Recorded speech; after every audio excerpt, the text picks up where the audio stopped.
बच्चों, आज हम पढ़ने जा रहे हैं आपकी क्लास का चैप्टर 2, उसके वर्ड मीनिंग और कुछ संकेत बिंदु के आधार पर देने के तरीके के क्वेश्चन आंसर।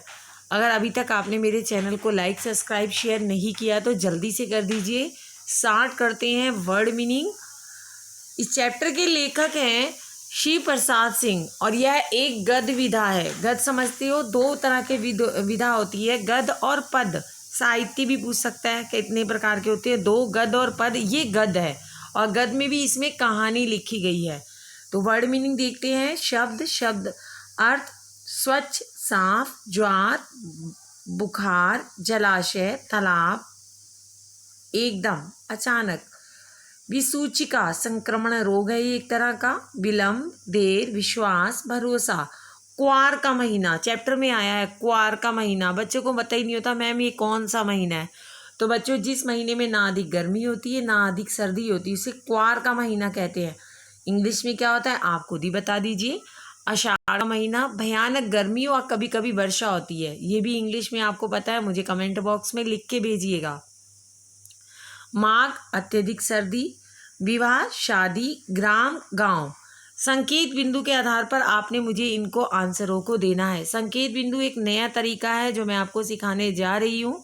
लेखक की कमजोरी क्या थी, तो अगर आता है कि इसे सही विकल्प में उत्तर दीजिए तो आपको पता है घर की याद सताने की। और अगर आ जाता है अति लघु में तो आप इस आंसर को कैसे लिखेंगे। लेखक की कमजोरी उसे बार बार घर की याद सताना था, जिससे वह डर भी जाता था, घबरा भी जाता था। उसके दोस्त उसे शांत कराते थे, बाद में उसके पीछे हंसते थे। तो ये लघु अति लघु आए तो आप ऐसे इतना बड़ा लिख सकते हैं। अगला क्वेश्चन है दादी माँ का व्यवहार कैसा था। एमसीक्यू में आ रहा है या रिक्त स्थान में आ रहा है, तो आपने आंसर आपको पता है एमसीक्यू में आएगा तो स्नेह और ममता भरा। रिक्त स्थान में आएगा तो ये जगह छोड़ी होगी आपने भर देनी है।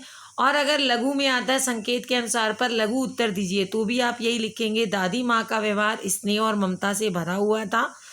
वह ऊपर से भले ही अपना मन कड़वा दिखाती थी लेकिन अंदर प्रेम से भरी हुई नजर आती थी। ठीक है।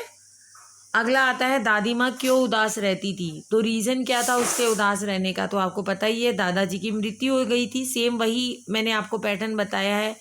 दादाजी की मृत्यु हो गई, वो अपने आप को अकेली महसूस करने लगी। हालांकि भरा पूरा परिवार था लेकिन भी दादाजी की अपनी जगह थी, इसलिए उनकी याद उन्हें सताती थी तो वो उदास रहने लग गई। ये लघु उत्तरी हम इसका बना सकते हैं, दीर्घ हम बना सकते हैं संकेत के आधार पर। आजकल टीचरें बच्चों को संकेत बहुत देने लग गई हैं, तो उसी के अनुसार मैंने वैसे ही क्वेश्चन बनाए हैं। पाठ में बच्चे किस महीने में झागदार पानी में नहाते थे, तो आपको आंसर पता है क्वार। और क्वार का अर्थ क्या है वो ऊपर मैंने वर्ड मीनिंग में आपको बताया है।